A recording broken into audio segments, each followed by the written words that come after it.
Ola, benvidos e benvidas a este acto de presentación do Frankenstein, este libriño que temos aquí, que forma parte da nosa colección de clásicos ilustrados. É o segundo título desta colección que inauguramos no 2017 con Vidas Imaginarias de Marcel Shaw e estamos moi contentos non só pola acollida do público, senón porque gañou o premio a mellor traducción na pasada gala do libro galego, un premio que recibiu Samuel Solleiro, que é o traductor deste libro e que tamén foi traductor do noso anterior título. Estamos tamén moi contentos porque este libro non nace só do empeño da Eira Editorial, senón grazas ao mecenado literario de dúcias de persoas que nos axudaron coa financiación deste volume. Tan contentos estamos con esta experiencia dos clásicos ilustrados e do proxecto de mecenas literaria que neste Nadal 2020 imos continuar. Este ano tocalle un clásico da literatura xuvenil xaponesa que se chama Unha noite no tren da Vía Láctea, de Kenji Miyazawa, e estamos moi contentos porque vai contar, se ata agora contamos co mesmo traductor, neste caso imos darlle continuidade ao ilustrador. O ilustrador vai ser Miguel Robledo, que é este señor que está aquí comigo, que foi o autor desta maravilla que é o Frankenstein, e que seguramente mudará este universo creativo para ese outro libro que non ten nada que ver co Frankenstein. Se vos parece ben, imos falar entón do proceso creativo das ilustracións do Frankenstein, do texto narrativo. A verdade é que podríamos falar tamén moito, pero a verdade é que é un libro que xa leva moito tempo entre nós, é dicir, prácticamente 200 anos entre nós, xa se falou moito do Frankenstein, pero coido que ainda tiña moito que dicir. E penso que a maneira de hoxe de reinterpretar moitas cousas que nos di o Frankenstein, que nos quixo dicir Mary Shelley, é a través do grafismo, a través das ilustracións. E diso, se vos parece, imos falar con Miguel. Hola, Miguel. Hola. Falaba aí agora mesmo que parece que está todo dito sobre o Frankenstein. Hai moita bibliografía, hai moitos libros ilustrados, había obras de teatro, sobre todo cinema. Supoño que como ilustrador é un reto, non? Enfrontarse a unha figura xa tan sobre-representada, intentar dicir algo novo de algo que parece que xa ten todo dito. Por un lado, sí, e por outro tamén é certo que son destes libros que para un ilustrador é como un 8000 para un alpinista, que sempre son agradecidos de ilustrar. Sí que é certo que é casi imposible non contaminarse de outras versións, de tantas que hai, pero sí que é certo que o texto é tan rico que atopas sempre campos ou ideas que ainda non estaban exploradas. Ti coñecías a obra do Frankenstein? Xa foras lector do Frankenstein? Non, leíno esta vez por primeira vez, sí. Sí, ocorrenos a moitos, non? Que eu recordo que era no tempo de instituto, pero a segunda lectura xa adulta é que é moi distinta. Como te encontraches con este clásico? Viche do que ainda está en forma ou que se lle nota o paso do tempo? A ver, é unha lectura que gaña moito as relecturas. O proceso de ilustración é longo. Entón, o proceso que tes de maduración, de repensar todo, é tan longo como o tempo no que estás traballando. Eu volvín unha e outra vez o texto, que de feito é o libro que ilustrei que máis veces lín antes de poñerme a ilustralo. E penso que iso beneficiouse. Sí que é certo que atopei cousas que a mellor non estaban moi representadas. Digamos que a imaxe que temos de Frankenstein, se faz unha búsqueda por imaxes, aparece a peli en blanco e negro de Wade. É un Frankenstein que seguía o libro, pero reinterpretaba, non é o Frankenstein literal do libro. O Frankenstein do libro é un Frankenstein que ata hai moi pouco sería casi imposible de representar, porque é un 2,30 metros que se move rapidísimo, e o Frankenstein cinematográfico era un Frankenstein que tentaba imitalo con limitacións. Levaba uns zapatóns tremendos, entón o tío non se podía mover máis que como un robot. Entón, eu o que atopei foi iso, que a imaxe esa do Frankenstein non estaba moi utilizada todavía. Cando leo o libro de Mary Shelley, é moi difícil non empatizar co monstro, non? É dicir, o monstro é un momento en que ten voz, que nos fala, E a pesar da súa crueldade de moitos crimes que vai cometendo, non é cousa de destriparvos todas as cousas fechorías que fai este personaxe, sí que crea unha empatía, non? Ti, en cambio, no libro coidaches de non representar o rostro do monstro, non? Por que buscaches iso? A ver, é imposible non estar contaminado, como decía, por outra versión do Frankenstein, incluso sobre ilustrado. Hai unha versión de Bernie Wrightson que é unha versión que a min é un dos meus libros favoritos e que a tive na cabeza moito tempo. Entón sabía incluso cousas do proceso. Todo o mundo que adapta Frankenstein sabe dese paso que faz, de que é un choque de trens, non facemos spoiler, se ainda non lichedes, ou non lichedes a película, ou non sabedes como a historia, é casi imposible. É un choque de trens no que o posible reparto de roles non é tal.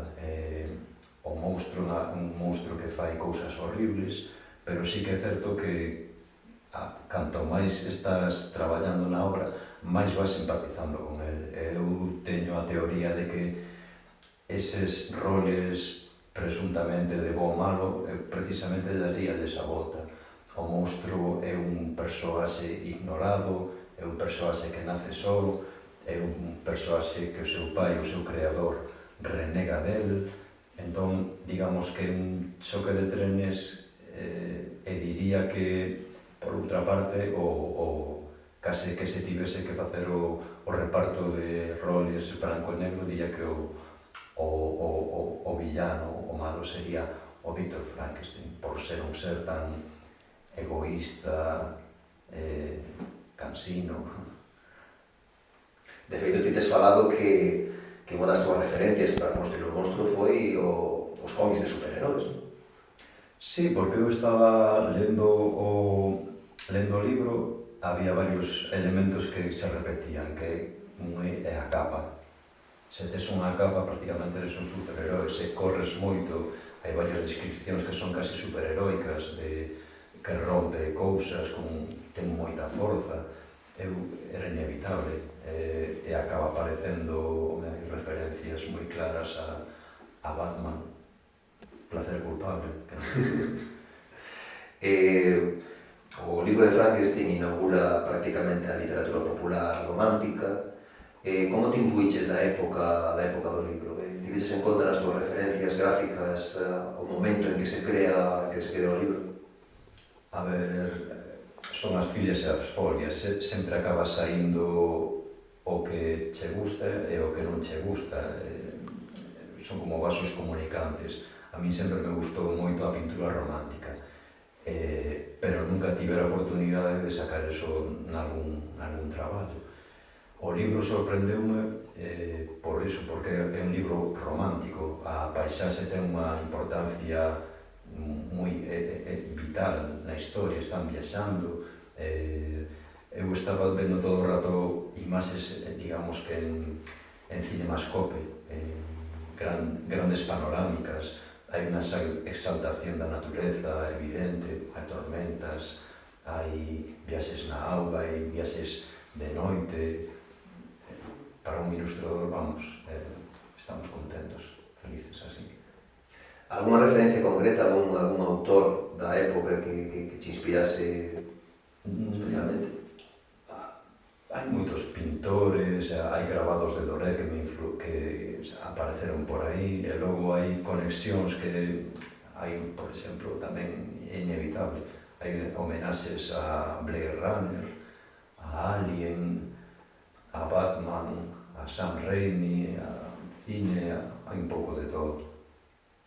Como encaraches o proxecto a nivel de posición gráfica? É dicir, eu creo que neste libro, non sei se vai dar para que vexades, pero desde un punto de vista ten moita importancia a luz nas ilustracións. Moitas delas parece como que están iluminadas desde dentro, non?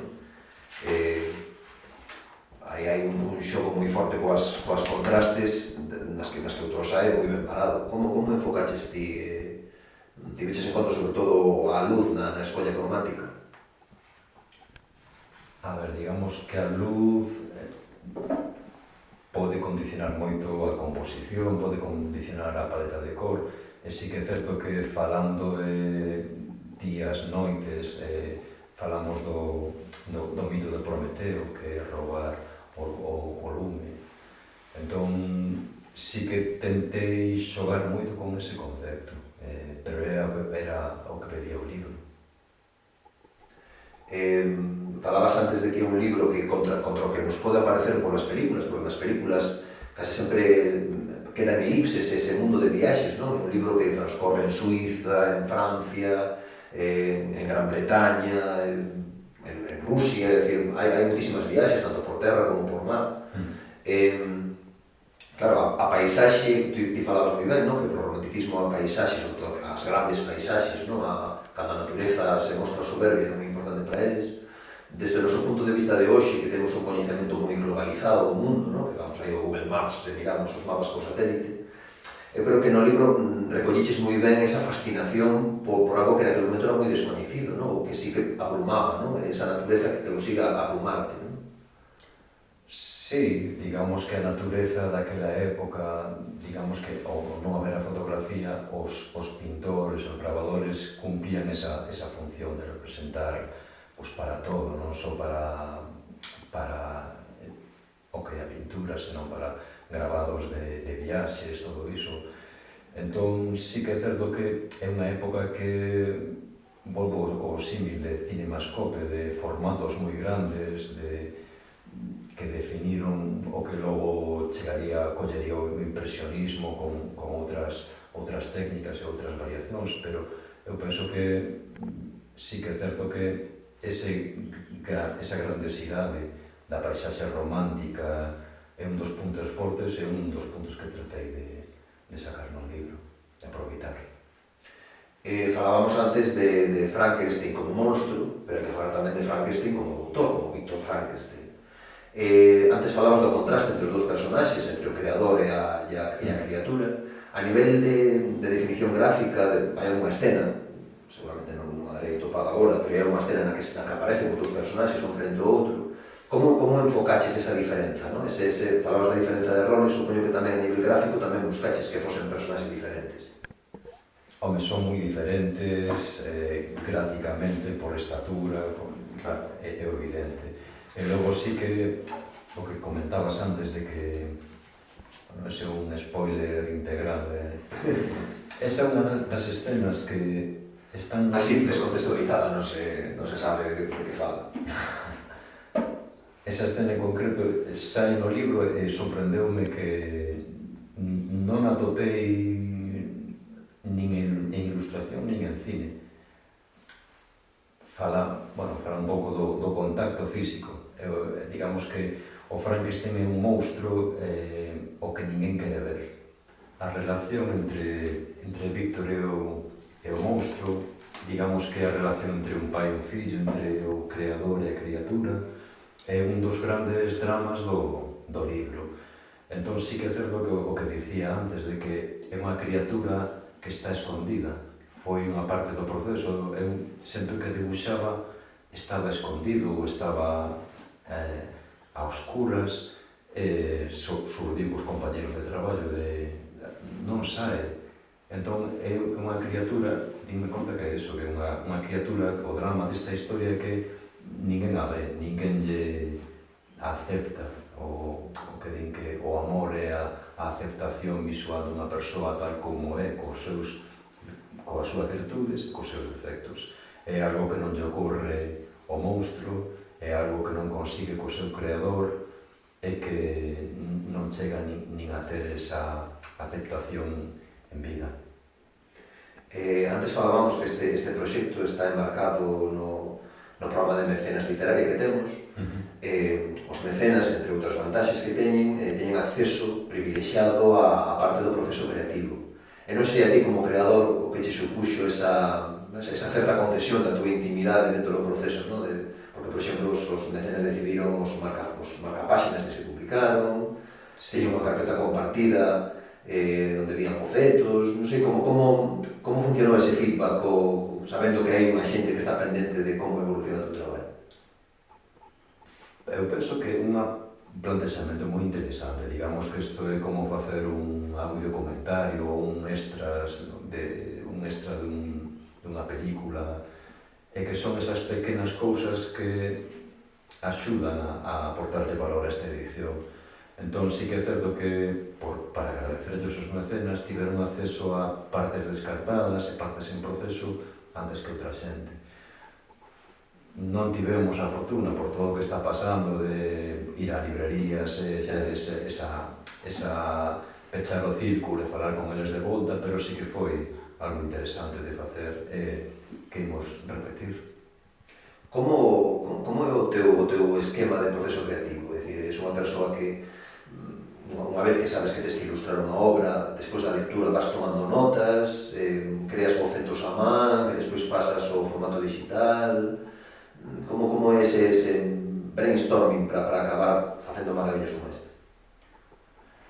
A ver, un pouco todo o que dixeche ti, e logo sí que é certo que moitas veces os plans, a experiencia que tes para outros libros non serve para nada neste. Digamos que as ilustracións marcan un pouco o camiño, como que comentaba antes de que o monstro estaba oculto, ao final moitas ilustracións logo xa foron así intencionadamente. Pero é que din o tema de que se faz unha viaxe en liña recta imposible. Vas a chegar ali a un can que te está a ladrar, vas para un lado, logo atopas a alguén, algún coñecido, paras a tomar un café. Isto é o mesmo. Digamos que ilustrando o libro vaiche dicindo por onde tirar. Unha vez visto o traballo final, hai alguna cousa da que te arrepientes que digas, carai, faltame tal ilustración ou sobrame tal ilustración? Sempre. De feito, teño sona fama diso. Quedaron ilustracións que non entraron no libro, que poderían estar moi ben, e logo sí que é certo que hai algunha que podería enfocar de outra maneira, pero isto xa son anos, hai que aprender a aceptarlo. Sí, supoño que no traballo de ilustración sempre hai que poñer un stop, non? Porque senón tedes fama de ser moi críticos con vos mesmos e din que un ilustrador que non renegue de todo o que fixe 5 anos non é un ilustrador que este evolucionando, non? Non sei que opinas disso. Sí, é que non temos carne de conducir e todo o canto, son así os tópicos. Pero sí que é certo que, digamos que tes un proceso de aprendizaxe, eu, digamos que fixen unha cantidad de ilustracións e cheguei a un punto en que dixen agora estou facendo o que debería ser. Ese punto é o que che marca que tes que volver cara atrás, refacer un pouquiño e marcache o camiño a seguir. Ese punto hai que tentar, co tempo, aprender a facelo canto antes e a planificar, porque evidentemente estamos cos prazos e non ten sentido sair de tempo de producción. Xa. Falábamos antes de que o noso próximo proxecto é un clásico de literatura xuvenil xaponesa. Falan de que o equivalente ao Principiño en canto a influencia sobre a cultura nipó contemporánea. Supoño que a ti como ilustrador terás que primeiro fuxir de toda a idiosincrasia do Frankenstein para este proxecto que non ten nada a ver, pero non sei se un ilustrador é capaz de esa parcela camaleónica do seu traballo, non? De repente quitar a camisa, neste caso a camisa de Mary Shelley, e poñerte na pel de outro estilo completamente distinto, sen deixar de ser ti mesmo, claro. Sí, pero eso que en principio pode ser unha pega tamén tengo o punto ao revés, que a ventaxa de que podes estar nunha época romántica e logo facer algo para nenos e logo facer algo para adultos. Eu penso que é algo que se agradece, ou ao menos agradezo. E como está sendo ese tránsito desde a Europa romántica ou o Xapón de principios do século XX? Estou tendo mal da documentación, de exceso de documentación. Entón, cando chegas a ese punto que hai que facer é comezar a traballar, xa se van asentando as cousas. Porque o exceso de documentación a veces sí que é certo que pode chegar a cortar. Sí que é certo que a veces precisas X pepitas de ouro que atopas buscando imaxes ou non sei que, pero tamén é certo que é un momento que o camiño é comezar. Pois veremos no Nadal o resultado deste novo traballo. Os mecenas literarios que participen connosco nesta colección de clásicos ilustrados terán acceso antes. Simplemente darvos as grazas por estardes aí e animarvos a que disfrutedes do Frankenstein, tanto nunha primeira lectura como nunha relectura, que neste caso estará enriquecida polas ilustracións de Miguel Robledo. Graciñas, unha aperta. Gracias.